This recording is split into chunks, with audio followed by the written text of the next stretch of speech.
السلام علیکم۔ امید کرتا ہوں آئی کیئر کے لوگ کی بھی اور تمام بھی خیر خیریت سے ہوں گے، اور میرا آپ سب کو سلام۔ اور آج بات کریں گے عمران خان کے حوالے سے۔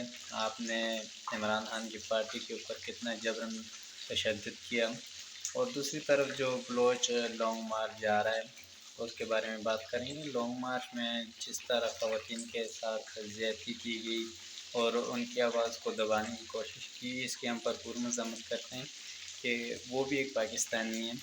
اگر آپ پاکستانیوں کو تحفظ نہ دیں گے اور غیر ملک کو تحفظ دیں گے تو یہ ناانصافی والی بات ہوگی، کیونکہ ہم اپنے آپ کو یہاں پہ سیف سمجھتے تھے اور خوشحال سمجھتے تھے، جس میں ہم کو بھرپور نقصان اٹھانا پڑتا ہے، کیونکہ ہماری ماؤں بہنوں کی جانیں جاتی ہیں، اور اس کے بعد ہمارے جوان ضائع ہو جاتے ہیں۔ پھر اس کے بعد ہمارے بزرگ جو ہوتے ہیں جن سے ہم دعائیں لینے کی امید کرتے ہیں وہ ہمیں بددعائیں دیتے ہیں۔ تو تمام سے گزارش ہے کہ ویڈیو کو زیادہ سے زیادہ شیئر کریں تاکہ یہ کسی ایسے ارکان تک پہنچ جائے جس کی وجہ سے ظلم نہ ہو اور زیادتی نہ ہو کسی کے ساتھ۔ والسلام تمام پاکستان کو۔